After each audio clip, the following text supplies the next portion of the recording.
Hi there, welcome everyone to Middlesex County Cricket Club's end of season awards. I'm Dave Fulton. I've had the pleasure of hosting these awards over the last few years, where the Middlesex squads have celebrated championship success, relegation, and most things in between. Oh, how we yearn for those simpler times of promotion and relegation when a stray crossbow bolt was the biggest threat to the game. This year has been like any other. Back in April and May, it looked like we'd get no county cricket at all. So well done to all the stakeholders in the game who came together to provide meaningful competition. And well done to Middlesex for putting on these awards. Remotely, yes, most of us in different tiers, some of the players joining us from different parts of the world. Before we kick things off, on behalf of the club, I'd like to say a huge thank you to you, the members, for staying patient and supporting the club from afar. I know it hasn't been easy, but we urge you to stay safe, and we look forward to, fingers crossed, welcoming you back to our cricket grounds in 2021. Right, with no further ado, let's introduce you to some of the players we've got in the room and the coaches as well. We've got the great and the good of Middlesex cricket with us.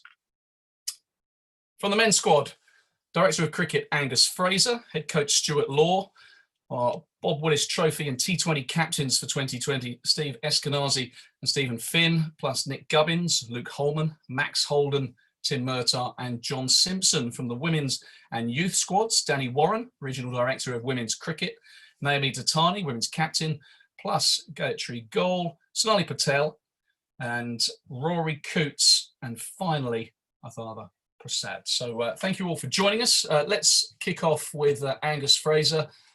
Gus, fair to say that, as I said in my introduction, at one stage you looked like we were going to get no cricket whatsoever. So a good effort all round to get out on the park. Yeah, I think it's a summer that cricket can be pretty proud of itself, actually, to have come from the position we were in. I mean, say we went to Oman in March, aware that something wasn't quite right, but believing that we were still going to get a summer's worth of cricket in, and then all of a sudden, by the start of April, it looked like the summer could be off for everybody. So some difficult times where you're sort of wondering whether you're going to play or not. You're not going to play, but to get in what we did and to produce what we did, I think is something that the game can be extremely proud of, because it came together, looked to doing the best thing it could for the game rather than sort of for individual sides, and kept the game at the forefront of everybody's mind. So yeah, a difficult summer, but one that showed the best of cricket in every capacity. From a Middlesex perspective, a balance between trying to win games of cricket and win the trophies that were on offer, but also having one eye on 2021 and the future. Yes, I think that was definitely the challenge for Stuart and ourselves. Obviously, there were people missing, so our overseas player wasn't here, which I say meant that there was an extra batting spot available. And again, in 2020 cricket, there weren't overseas players coming in that. So increased opportunities for younger players. And I say striking that balance, wanting to be competitive, wanting to be challenging for honours, but equally to try and make sure you made the most of this different season. And I think we did that. So you come out of it at the other end, having made the most of it and feeling that you've learned quite a bit about a number of people. Okay, Gus, for now, thank you. We're going to kick off the awards with the Male Youth Player of the Year and bring in Rory Coots, the head of youth cricket. So, Rory, let's be chatting to you. And I guess my first question is, how was it, given that, we had months of cricket missing, and then all of a sudden we had a couple of months of kind of mayhem? I guess it was logistically quite tough. Yeah, it was. It was as unusual as Gus described it. We set out not really knowing how much we would be able to get or not get in, so to speak. But in the 10 to 12 weeks that we were able to get cricket in, I think that all counties around the country were able to maximise a bit between inter squad games, a little bit of county cricket between each other, but just basically getting everyone back playing. And I think everyone saw huge results across that summer period, and a huge amount of cricket was played. So it ended well, but obviously a lot of logistical challenges along the way, as you said. Okay, let's talk about the player of the year then, because I'm looking down some of these numbers. Particularly impressive, 100, I think, in a two-day team victory against Essex, some couple of 50-plus scores against Kent in short-form cricket. That shouldn't be underestimated against Kent junior sides. And also half century against Sussex. What can you tell us about the winner of this award and just how well he played? I think, I thought that a great year. The 100 against Essex really stood out. We didn't get the opportunity to play much longer form cricket this year, with obviously not being able to stay overnight at hotels. So that 2-day game was a travel back and forth 2-day game against Essex at Bishop Stortford. But it set up the game brilliantly, and we managed to win the game on the back of a very, very good and patient 100, which showed Atharva's abilities in to bat for long periods of time, but equally his abilities to assess the wicket, assess the conditions, and go and apply himself in the way he did. The 1-day scores were more of an eye-catching nature. His scores plays very elegant shots and scores all around the ground. So it was more the how he went about it in the 1-day game that was eye-catching, that really set up him to get this award with his performances across kind of all formats in 2020, 50 over. And the one longer form game that we did play. So a multi-dimensional player. We look forward to seeing him progress into the second team and the first team as well in due course. But a player for Crouch End, who also made some fine performances for the Middlesex Premier League side. Winner of the Male Youth Player of the Year is Atharva Prasad.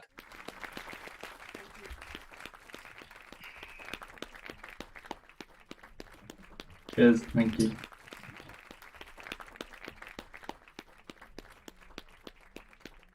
Well, good to see you.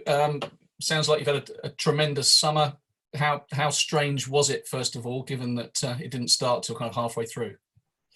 Yeah, it was quite a hectic summer, I thought. A lot of matches, but I guess we made up for the lost time through just the volume of matches we had.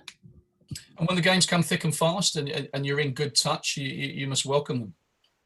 Yeah, I quite enjoyed it. Luckily, I hit a good bit of form early on, and since the season wasn't too long, I was able to carry it on a bit, which was a nice luxury to have. And just remind people how old you are and what the ambition is, because you see a few of these other Middlesex players. Have you got them in your sights? I'm 17, and yeah, I do. And what else are you up to study-wise? What's happening in your life? So I am in my second year of A-levels, year 13, and I've just applied to all my universities. I'll know in the next day or two whether I got an offer an interview from Oxford. So a little bit nervy at the moment, but we'll see.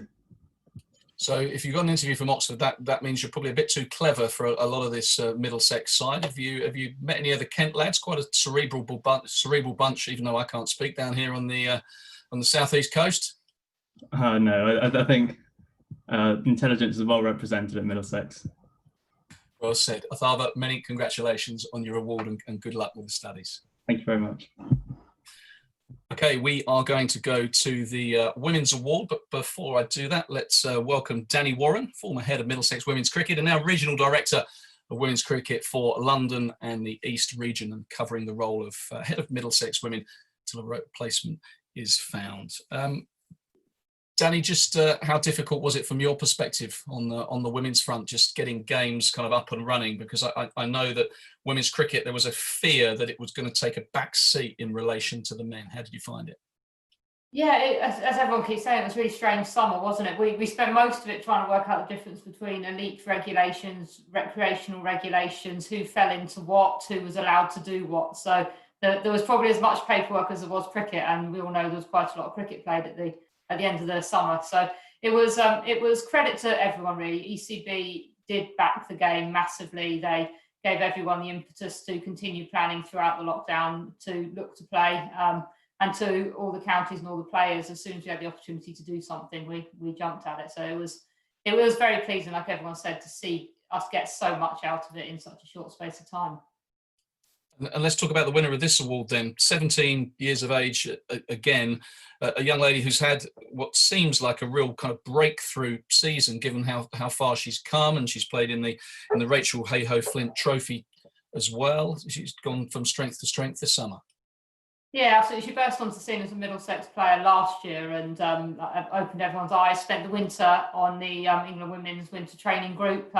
again, signalling the potential that she had. But this year, I suppose when you've got so few opportunities, you need to grab them, and that's certainly what she did with bat and ball. She was always willing to roll her sleeves up and take the fight to the opposition. So it's been amazing to watch her come through this year, and very mature beyond her years. So, Danny, thank you very much. The winner of the Women's Young Player of the Year is Sonali Patel. Thank you.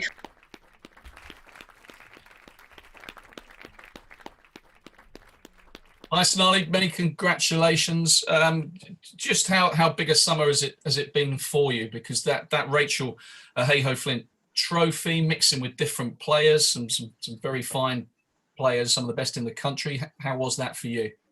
It was a new experience. I was quite happy to be involved. There's a lot of nerves going into it, not playing cricket for 6 months and then thinking you've forgotten how to play. It was exciting. It was exciting. I was happy to be able to get selected and play and then show my potential, which was great. And you're an all-rounder. Tell us a little bit about your game, because I see here you took a 5 against the South East Stars. That must have been a special day for you. Is bowling your strongest suit? Yeah, so I prefer bowling. I think I used to prefer batting, but as time goes on, you find out that you're better at one than another. So lead with bowling here. And tell us what else you're doing at the moment? You've got a deep in study. What's the winter looking like for you? Yeah, I'm in second year of A levels and just finished mocks, so happy to get that done with. Well, Sonali, wish you all the best with those, and many congratulations on your award. Thank you. Okay, let's talk men's season then, and bring in Stuart Law, the head coach of Middlesex. Stuart, good to see you. How are you finding things during lockdown? I guess we're moving out of lockdown now. Tell us where you are in the world and what tier you're in. I'm in tier 3. I'm up north, grim up north. But we're in tier 2 down here, so it's up here. It's not too bad. So similar to London, I'll be shifting back down to London next week. But surviving well, mate. Doing some renovations to the house and painting some walls. So nothing but a barrel of laughs up here. Been good fun. Good stuff. I asked the question to Gus about how you saw the season. I mean, I know how competitive you are. I know how much you kind of want to win every session, want to win every personal battle. But how did you view this season going into it, given it was so different? Well, to view it, any other way would be ludicrous. So in my thinking, but we really wanted to, win every game we played. And I know that's almost impossible. But it's the attitude you want to take in. But the other thing, we had players that were coming to the end of end of contracts, and we had to make sure that we gave them an opportunity to see how they perform under pressure out in the middle. You get to see a lot of players at practice. You don't really get to see what they're made of. In a net situation. I know back in my time, if you watch me playing a net, I never would have played a game of cricket. I was terrible. So now you need to see them out in the middle. You need to see them perform under pressure. And we had that opportunity to do so whilst, building steadily with our squad. Good seniors around, some promising youngsters, which obviously is the way for the young guys to learn faster. So saw it as a season of opportunity, and that's how it turned out. We competed very well in most games of cricket we played in, which was very pleasing. To go into that Bob Willis Trophy as the rank outsiders from Div 2, and to hold our heads high at the end of that 5-match series was pretty proud. So we were pretty proud of that. So look, it was opportunistic season. Players have grabbed it with both hands. And it all bodes well. We've got some bright youngsters coming in to mix with the established seniors. Okay, 3rd in the Bob Willis Trophy group, 4th in the Blast. I mean, that was pretty decent, as you said. You were competitive in most games of cricket, and quite a lot of young players blooded as well. Gus mentioned the fact there was No Hanscom coming over, so you kind of shorn of your overseas brigade, but an opportunity for youngsters, and some of them really stood up. Yeah, definitely, mate. You know, we went into, you know, the Bob Willis Trophy with, you know, nothing really, you know, extravagant in mind, just to go out and compete every day. And, you know, just the way we started against Surrey was the perfect game really to start our season off against Surrey. And, you know, the way that we played to beat them by 190 runs at the Oval was a great way to start. Unfortunately, we couldn't quite build on that momentum into the next game, but you know, we weren't far off. Only probably had a bad 3 hours in the next game to lose it, and then you know, we beat Sussex at Radlett. So, you know, it was very pleasing. We just at times we just weren't able to grab hold of those that momentum.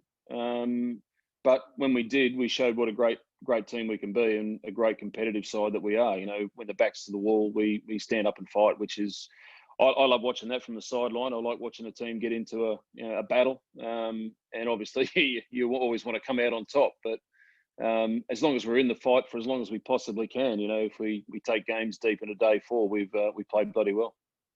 Joey, great stuff. Winter well up there in Yorkshire, and we will see you in 2021. I dare say. So we're going to award the Emerging Player of the Year now, and I'd also urge all award winners to. Most of you have got your trophies with you, so you know, don't be shy with them. Give them a little wave. The fans, the members want to see them. So the Emerging Player of the Year is Luke Holman.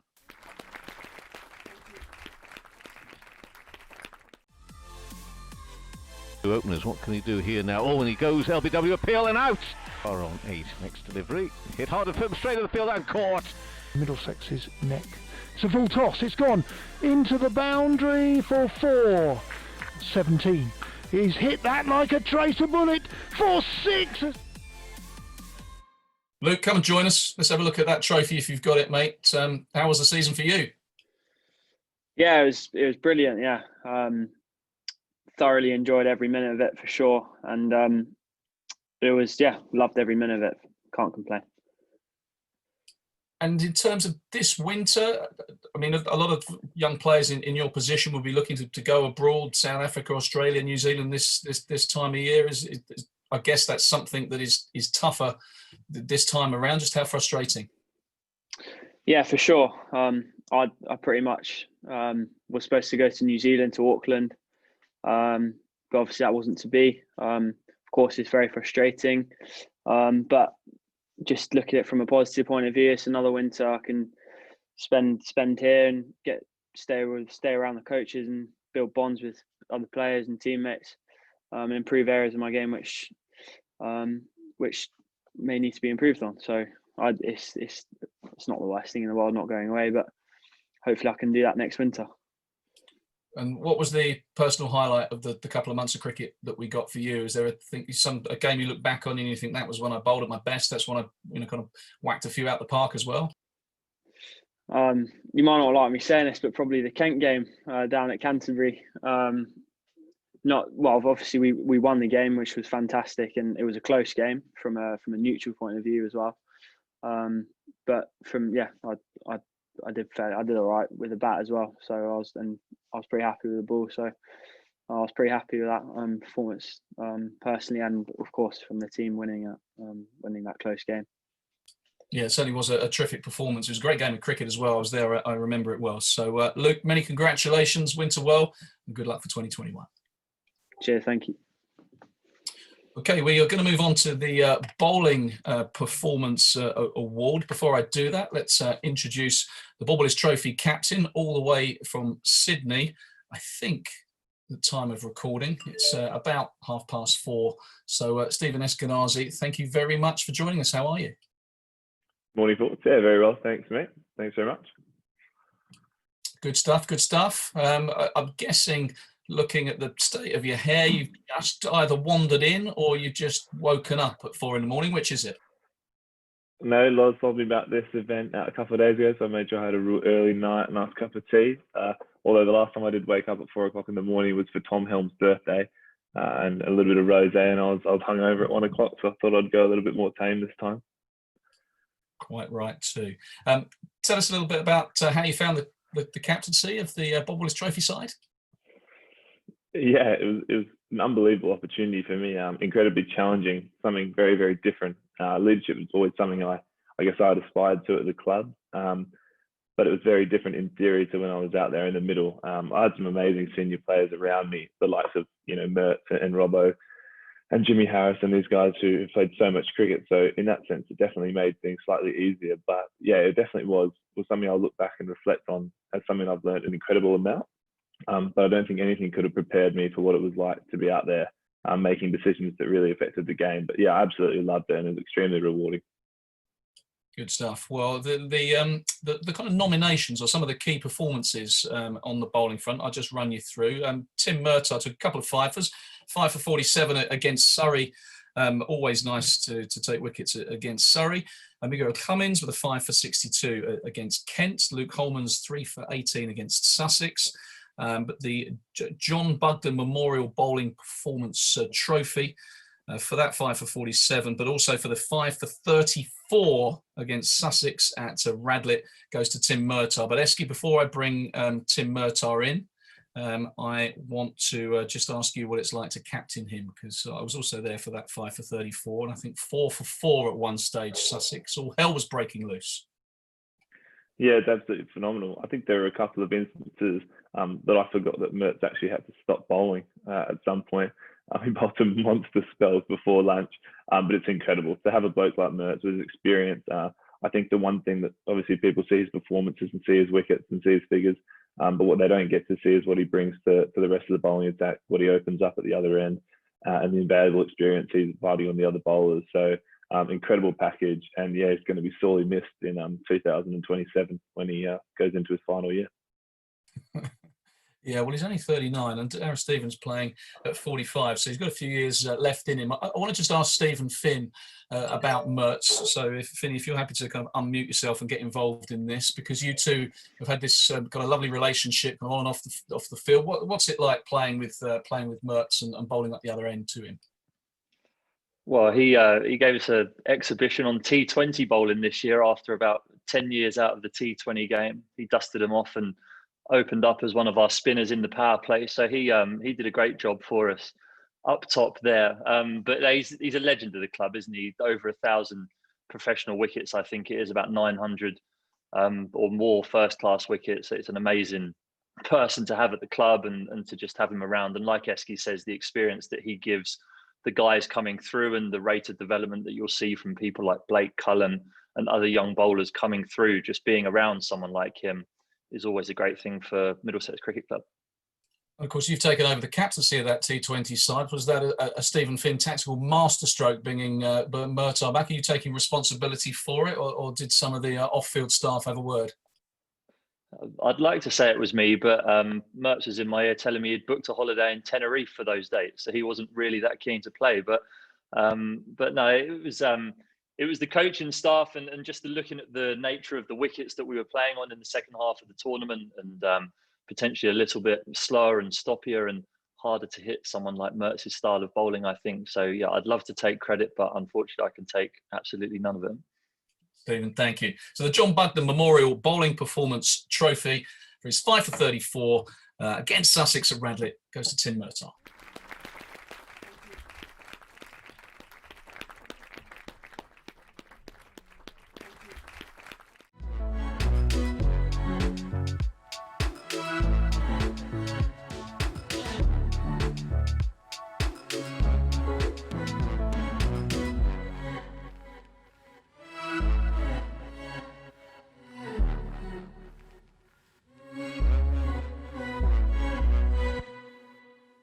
Mertz, well done. Just how much fun was that game to play in? Because, I mean, 4 for 4 at one stage. It was crazy scenes watching on from the sidelines. Yeah, it was. It was quite a tricky wicket to kind of bat on. So I think, struggling to remember, we only played 4 games. Shouldn't be a problem. I think we were about 100 runs behind on first innings, so we were kind of up against it. But then it ended up, I think, end of day 2, we had a nice little kind of half an hour spell at them that evening and managed to knock over 4 or 5, which kind of sort of went a long way to winning that game. So yeah, it worked out well that we had that short little burst at them and managed to knock over their top order. Eski said final season for you 2027. Is he underselling you a little bit? I think you can get into the 2030s, can't you? I'm not sure I could go as long as Steve-O's gone, to be fair, but that's all in discussions with Angus Fraser, who's sitting there very sheepishly. No, I'm still loving my cricket, and I'll keep playing as long as I'm sort of doing a job for the team and as long as I'm still enjoying it. So that's not changed in the last couple of years. So already looking forward to next season now. Mertz, many congratulations on that bowling performance. Terrific stuff against Sussex at Radlett. We're now going to move on to the batting performance of the year. This is the Jeff Norris Batting Performance Award. A few kind of key contenders. Martin Anderson with his 92 against Hampshire.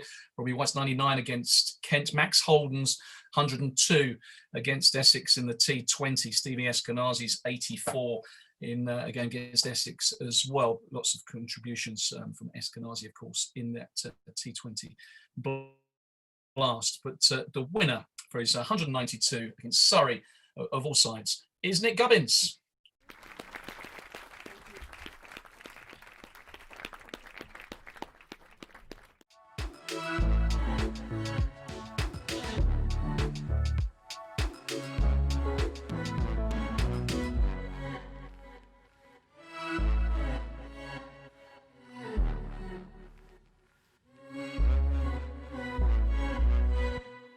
Right, Gubbo, let's bring you straight in for this one, because always nice to score runs against Surrey. And we've been, correct me if I'm wrong, but I think it was the first game of the season. You've been waiting months and months to get into action, champing at the bit. Nice to kick things off like that.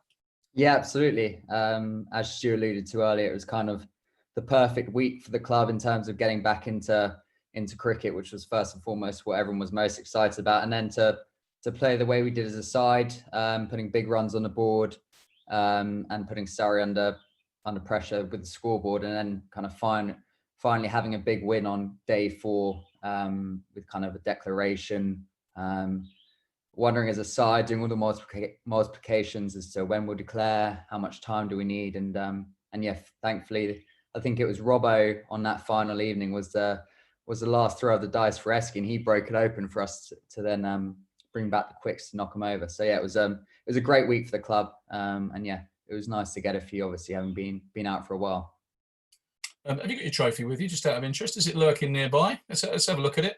There it is, the Jeff Norris Batting Award. Oh, and well done, and the bubbly. Pinot Noir, so yeah, we'll be trying that out. Good stuff. Of course, I think it was the following game against Kent that COVID protocols struck. I think that was right. It probably now's the time to tell you that was actually Matt Walker impersonating the track and trace people. Can't believe you fell for that one, but we were pleased to not see you at the St Lawrence ground.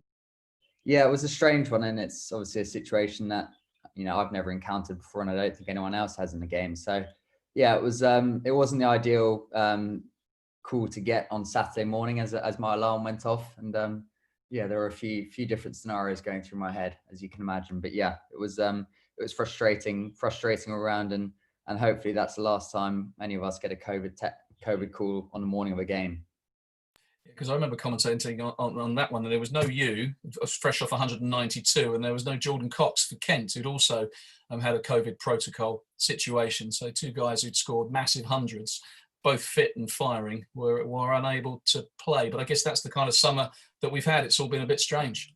Yeah, it was just one of those summers where you get opportunities here and then, and it's all about seizing them, really. So yeah, I mean, I think when I was pulled out of that game, obviously due to COVID, I think that meant that Robbie White got a chance, or Jack Davis got a debut as well. So they were given their chance, and Robbie obviously went on and got a magnificent 99. It was a shame, not to see him, convert to those 3 figures. But yeah, it was just great for those blokes to get opportunities as well. And yeah, good to see him take it as well.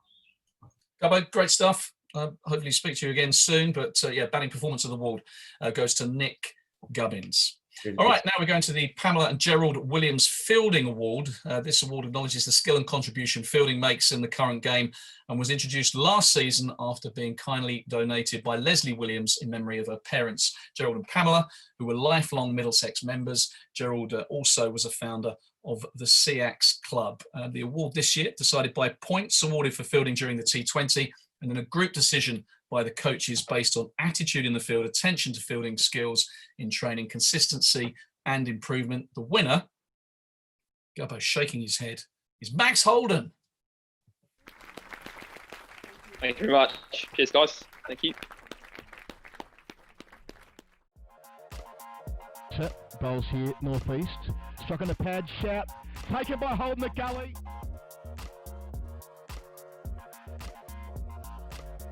On his way in again, Bowles. This is driven down the ground. This could be a wicket, and he's caught at long on. It was a very casual and cool catch. Gubbo, I'm going to come to you first because you were shaking your head. What are your thoughts on Max winning this award? Go on, Gub. Just my perception is that it's an award for most improved, and whilst that's a very good award to win, I just don't feel that he's done enough to win this award. Okay, fine. Take it up with the coaching staff and look at the point system. But Max, many congratulations. I think I once won a short leg of the year award. I think it was because I hadn't scored a run and they were looking to give me something. But I guess fielding these days especially is key. You're an integral part of that Middlesex fielding unit. How pleased to win this award? No, thank you. Yeah, I'm pretty pleased. I think probably over the years and certainly sort of 2019, I think if you ask the coaches, some of the guys, I was probably someone who was always quite in my own bubble and sort of very focused on my batting and sort of probably neglected fielding more than I should have done. Certainly, so I made sort of conscious effort this summer and over the winters to work as hard as I could on my fielding and try and offer something else to the side really, because I think if you're opening batsman, you get a low score, you want other ways you can contribute to the team really. So I sort of made a big effort over the winter with the coaches and obviously Nick Pothas and Stu as well, working as hard as I could on my fielding to try and sort of improve my attitude and improve my standards in the field really. So I'm pleased it sort of paid off a little bit this summer and managed to contribute in the field a few times. It's like bad light stop play in your house, in your kitchen. You moved down from the bedroom. It was pretty dark there. You're in the clubhouse, I believe. Is it, I guess times are tight. People, light bulbs and things are missing.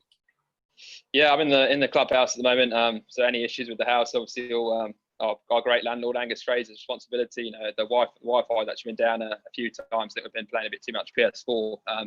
But Gus is obviously neglecting his landlord duties. So a few lighting issues, a few issues with wallpaper and various things. But I don't think Gus has set foot in this house for the last 10 years. So there could be anything going on.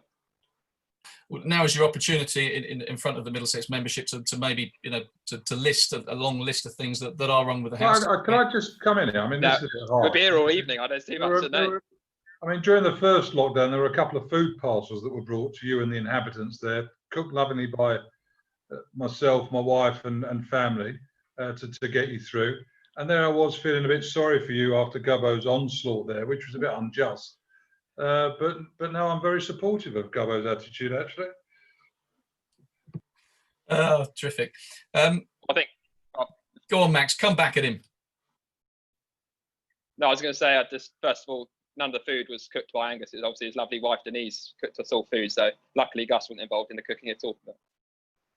Oh, terrific. Now, Max, what are you up to this winter? Are you looking to get away after Christmas? Is it study? Is it just hitting balls in the indoor school when you can? What are you up to? We're still a bit up in the air, I think, at the moment in the gym at Radlett. And then after that, hit as many balls as we can indoors, work with the coaches, make the most of being indoors and work on some technical stuff to make sure we come back next year and start strongly. Well, listen, Max, well done on the fielding award. Good luck with the winter. There's some evidence there of Angus Fraser's poor Wi-Fi connection in the house as you broke up a couple of times. But hopefully that'll make the edit. Many congratulations. Max Holden, winner of the fielding award, the Pamela and Gerald Williams Fielding Award. Well done, Max. Right, we're going to go on to talk to, well, we're going to get to the White Ball Player of the Year award, but let's bring Stephen Finn back in.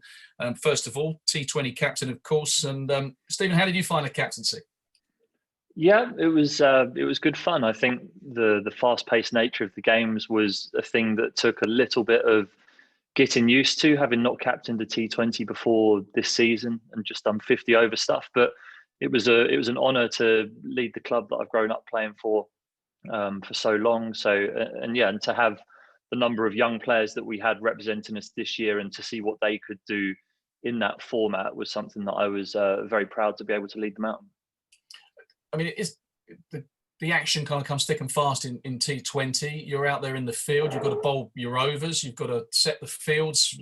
Quite often the ball's disappearing to wall parts. Just how difficult was it to get that balance between thinking straight and then, oh crikey, I've got to bowl a ball here?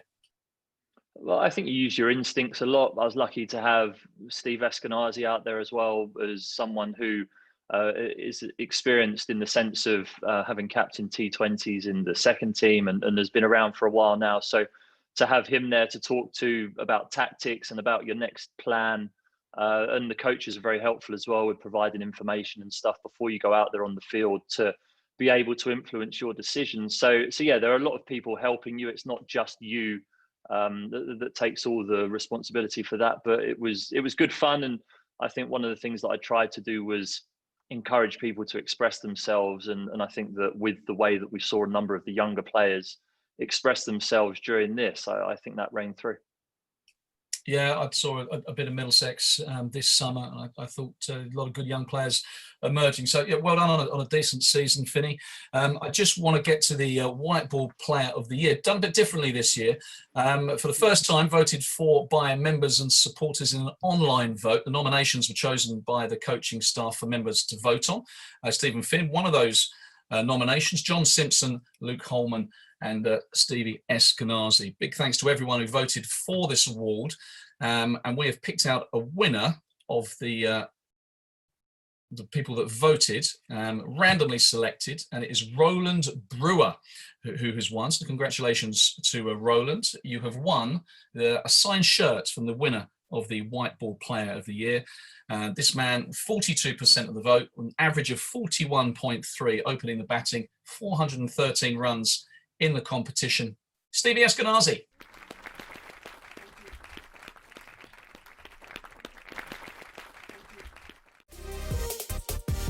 Moriarty's into him. Here goes Eskenazi, sweeping for 6.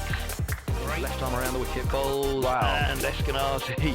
Oh, he's picked that one up, hasn't he? Over the over the wicket bowls. Eskenazi pulls that away. That's a huge shot. Pulled away over mid wicket, and that's now bowling. Comes down the pitch, sweeps away. Will it be 6? It will. Well done to Stevie Eskenazi, White Ball Player of the Year, and the man who has the trophy is Stephen Finn. So, Finny, hold up the trophy. Tell us a little bit about what Esky did in white ball cricket for you this summer.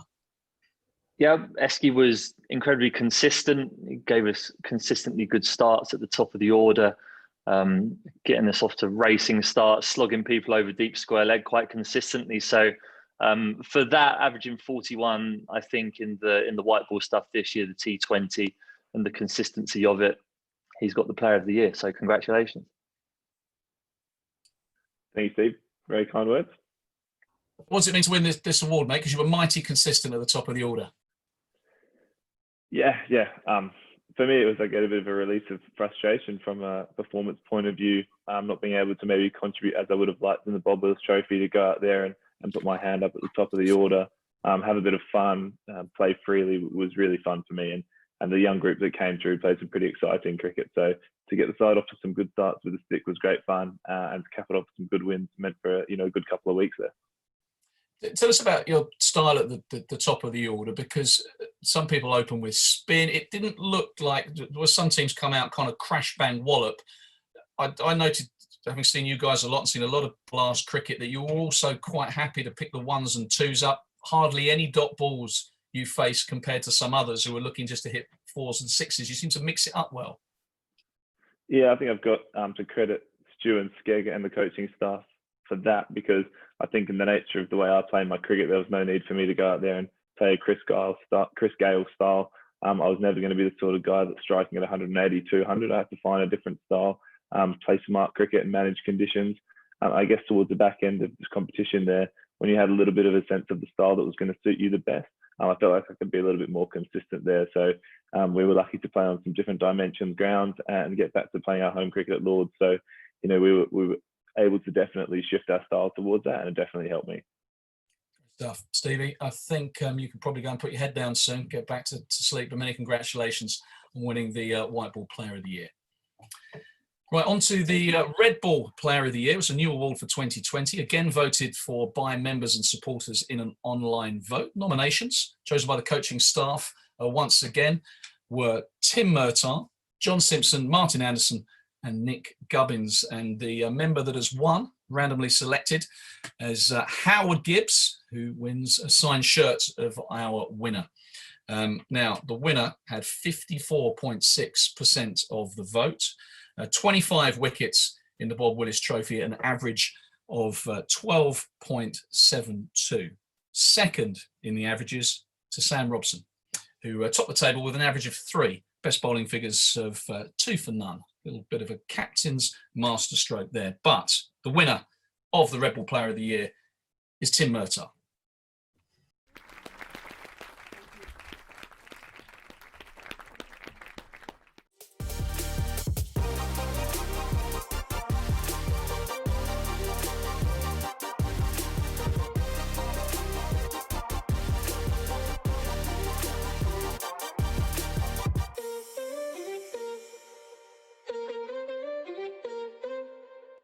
Mert, many congratulations.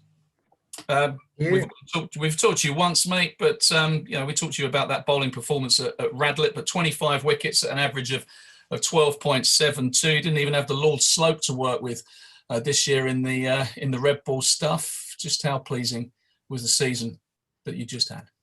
Yeah, it was great. I mean, obviously I got left out of one game as well. So no, it was it was very pleasing personally. I kind of felt in great rhythm right from the start. You know, maybe that kind of enforced break did me good sort of body wise and gave me a chance to kind of get myself fit for the start of the year. And yeah, it was, you know, as you say, a shortened season, 4 or 5 games was, you know, something you can really kind of get your teeth into and not have to worry about the long hard slog in September when your body's aching. So yeah, it was pleasing from that point of view. The Kent game, wasn't it? You were left out of. Was that? I guess it was rotation policy to make sure, you know, that the old fellow was going to get through the other games. But was it still tough to take? No, I mean we'd had a hard week the week before. It was during that kind of hot period, which we don't get too many of in this country. But we had a long sort of hard 4 days the week before against Hampshire, so you know, it gave opportunities to other guys to go down at Canterbury, which is, you know, absolutely the right thing to do. So yeah, and it gave me the chance to come back sort of in the next game fresh, which was a Sussex game at Radlett. So with kind of fresh legs and a fresh mind. So yeah, it definitely helped me. Well done on being voted the Red Ball Player of the Year. You've also been voted, or you've actually won the Players Player of the Year. Lovely work, sir.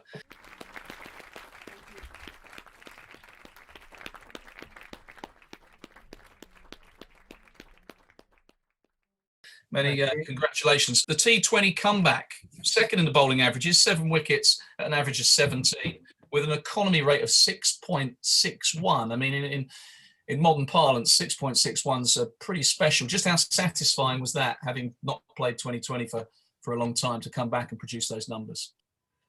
Yeah, it was great. I kind of really enjoyed those games. I'll have to credit Luke Coleman for rolling his ankle 5 minutes before one of the games to get me a game at Lords. I can't remember who, it might have been the Surrey game. But yeah, it's a format I've not played, as you say, for a long time. But I think in such a kind of shortened season, myself and Stu had a chat before the year, and sort of I was pretty keen to play as many games and as possible. So yeah, to get that opportunity to play with some of these young pups and you know, enjoy the splendor of Max's fielding in the T20 games was something that, you know, I kind of got my teeth into and did enjoy. So it was good fun. Can you not have a word with the skipper, your good mate, and get you up the order? Just the one knock, no runs contributed. I'm seeing a kind of Sunny on the Rhine type role at the top of the order, some sort of pinch hitting thing. Is that not on the agenda? No, I mean, my one knock lasted one ball against Hampshire. It was the 4th wicket out of 4 for Shaheen Afridi. And after the second one, I sat next to Finney and sort of said he's got a good chance of getting all 4 here, because Finney was in next and then it was me. So yeah, he blew all our poles out. So yeah, I'm not sure. I think my days of T20 pinch hitting are gone. Gobbo, would you like to come in here and just have a word with Mertz? Because it sounds like, you know, he needs to kind of keep his chin up a little bit. He's got ability, you know, fellow left-hander. What advice can you offer him? I'd like to see Mertz at a few more balls in training, if I'm perfectly honest. I think he could get in against some yellow balls, you know, and try and work on the fast stuff, maybe some of the short pitch things, short pitch bowling. Because I think that's just a part of his game he's just struggling with at the moment. Mertz, what do you reckon about that? It's tough to take, to be honest, from Gubbo especially. But no, it's in all seriousness, I think my kind of batting days are gone. But yeah, as you say, it was great fun, the T20s, and to see the young guys step up and have no fear and come in that format and, you know, actually kind of dominate some games. Lukey and Joe Cracknell as well, especially. It was really refreshing to see. Yeah, it certainly was. Tim Mertz, many congratulations. Red Ball Player of the Year, Players Player of the Year as well. Top stuff, Mertz. Thank you. Right, I'm going to talk a little bit about the disability season of 2020, because disability county cricket was severely impacted by COVID-19 restrictions. Competitive county fixtures via the BACD League were cancelled due to increased risk for some players and travel concerns for teams. Despite this disappointment, the Middlesex players and staff were determined to get back to training and match play, thanks to a brilliant partnership with William Perkins School in Greenford. Both the D40 and Super 1 Middlesex County squads were able to access COVID-secure facilities to get back playing, which was great. A 10-week programme started in late July, including skills and fitness sessions, as well as 2 inter-squad matches, and finishing the season with a friendly fixture against our neighbours Surrey. We didn't feel it was appropriate to award a Player of the Year this year. However, the staff would like to thank all the players and their support networks for the commitment and determination to return to cricket in such challenging times. This season has affirmed to us just how much cricket means to these players, as well as their connection with Middlesex. Thanks also to William Perkins School for their can-do attitude and for warmly hosting us this season. And of course, thanks must go to the Middlesex staff that made it safe and possible for our players to do what they love. I think a round of applause for all those guys. Okay, we are going to go on to the Women's Award, and we're going to welcome Naomi Datani, Middlesex's captain for 2020. Naomi, welcome. Just good to see you again. How was the season for you? Hiya, nice to be here. Yeah, the season was good. It was good to start the season off with our London Cup trophy against Surrey at the Oval, and then a very short season with 1.5 50-over games. So due to wet weather, and which completely ruined our third 50-over match that we were due to have as well. So it was a short and sharp season, but still a great experience to be at the Oval and play one of the first games of the season. Yeah, Naomi, just how big was that first game? Because all eyes would have been on you, given it was one of the first games of the season. Just how special was that? Yeah, it was really special. You know, lots of girls who've never experienced playing at the Oval before, and then all the COVID rules going around that. It was a massive occasion, also trying to retain the trophy that we've had for 5 years. So it was a really special occasion, and it was a really good game of cricket at the end of it. What can you tell us about the Player of the Year then? What she liked to play with? We'll get to who she is in just a second, but unbeaten 28 from 24 balls in that London Cup match. 107 she put on with different partners in the game against Essex in the 50-over London Championship. I mean, she also played for the Sunrisers, a player who's kind of really on the up. Yeah, it was really nice to see this player contribute with the bat. We always knew that she would be a solid all-rounder for us, and this year she got more opportunity to bat higher up in the order, and she showed us what she can really do with the bat, and to see her confidence grow in that role was really nice to see. And just tell us what's happening with the squad in the winter. I mean, are you kind of all over the place at the minute? Some studying, some working, some sort of lockdown. How are you training at the moment? Yeah, it's a bit all over the place with a few changes, obviously, around the women's game. But yeah, we've got a few girls at university, a few out doing their studies, and then, you know, with the involvement of the regional teams, there's training about, and from a Middlesex point of view, we will be getting together as a squad in the new year, I presume. Great stuff, Naomi, thank you. Well, the Women's Player of the Year, which is awarded by the coaching staff and management team, Gayatri Goal. Thank you.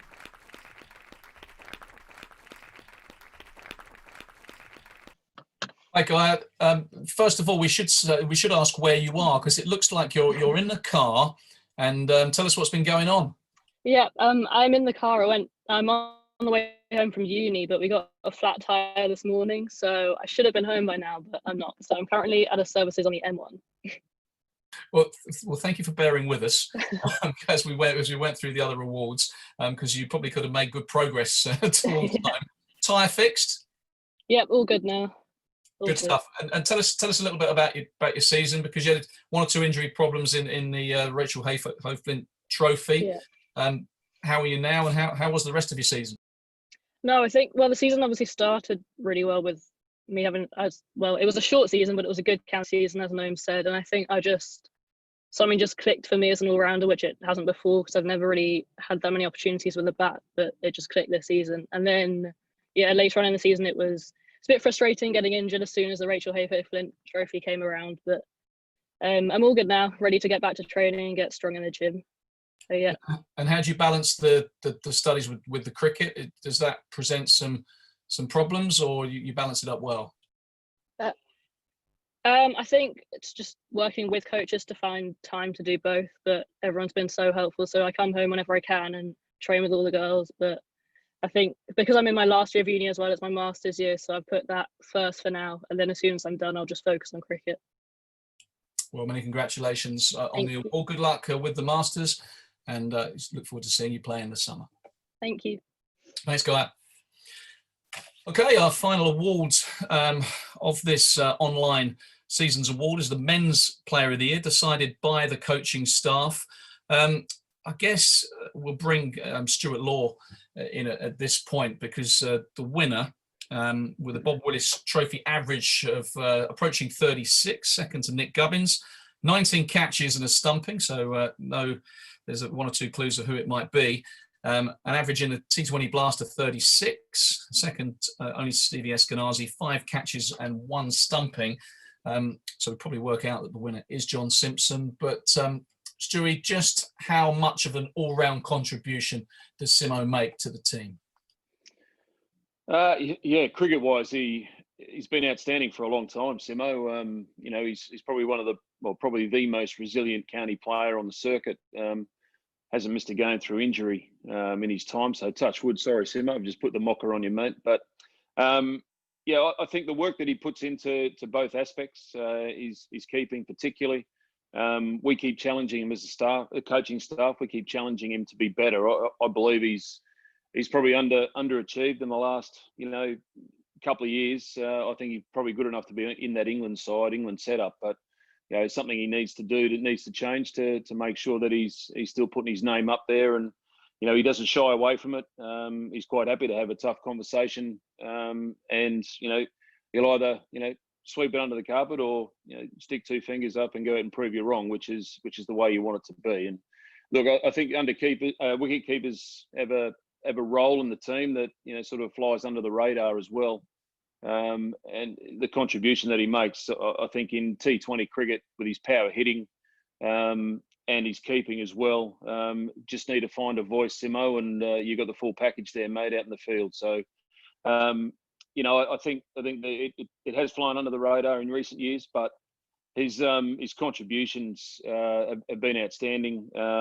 As I said, power hitting in T20, keeping up to the stumps to, spinners plus Mertz, in the 4-day stuff, a batting role at 6, and keeping the way he does. So thoroughly deserved. He's worked really hard, but also deserves this award. I'm going to speak to him in just a second, but you mentioned that power hitting in T20. He's obviously a strong lad who works hard in the gym. You look at him, there's kind of not much of him, but when he comes out, he can clear the fence. Yeah, definitely. And it's not so much the power, it's the crisp timing that he has as well. I was lucky enough to work with guys like Chris Gale, and you talk to him, and he said it's not just power. He's got timing. He's got good cricket skills, good cricket sense. And Simo's not quite in the Chris Gale mould, but definitely has the same sort of technical attributes. The good timing, good cricket sense. Knows his game, knows his areas to hit, and when he puts his mind to it, when he focuses on that, he does clear the rope easily. So. Yeah, look, he's got plenty more to give, and I'm looking forward to working with him and everyone else for the next couple of years. So I think we're onto something pretty good here. Jury, well said. So your men's player of the year is John Simpson.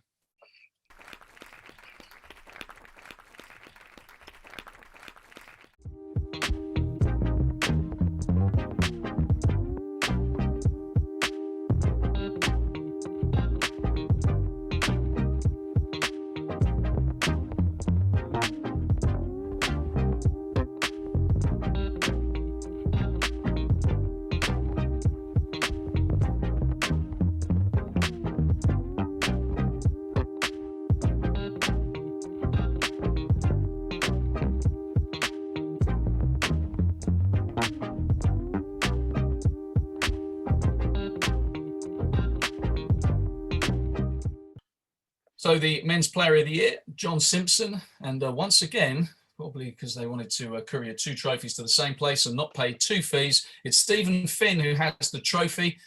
Finny, could you hold up the men's player of the year trophy that Simo has won and tell us a little bit about just how good his season was?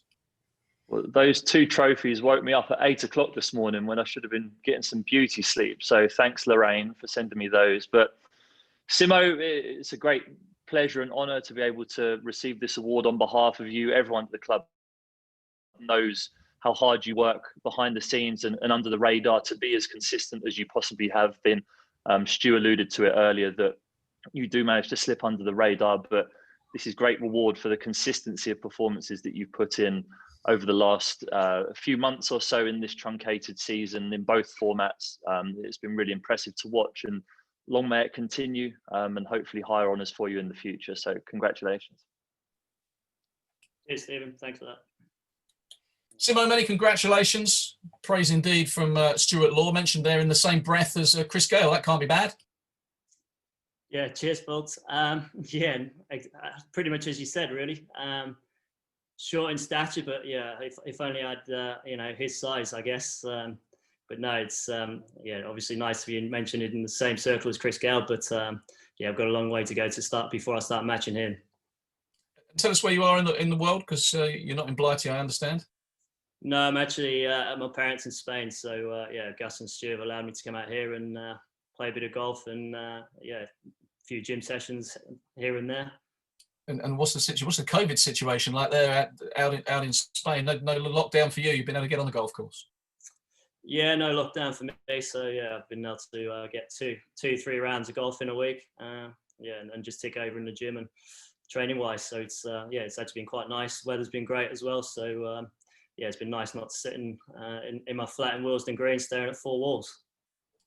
As Stewie says about you kind of sometimes going under the radar. I guess keepers, that can sometimes happen to them as well, because we think of big batting performances or loads of wickets taken. Sometimes it's tough to always assess the role of the wicket keeper. Sometimes the unsung heroes of a team. So it must be especially nice to win this award and get the recognition of your peers. Yeah, obviously it's fantastic to win this award. I've been at the club for quite a long time, so to finally get my name on that trophy, is obviously something that you sort of dream of, really. yeah, it's weird, isn't it? Sort of as keepers, as you say, you sort of have that under the radar feel to it, because notoriously, if you look at a lot of the keepers now, their performances with a bat are exceptional. You look at Butler, Bairstow, they're fantastic batsmen, aren't they? But yeah, sometimes the keeping kind of goes underneath the radar, and but yeah, it's just one of those roles, isn't it? I guess the old adage saying, if you don't see it, if you don't see the keeper, he's probably had a pretty good day. And you've won championships with Middlesex.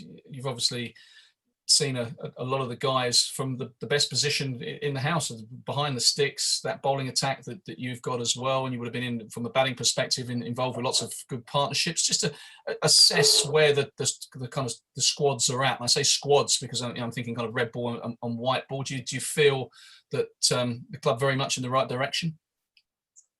Yeah, absolutely. I think since 2016, there's no doubt it's been tough.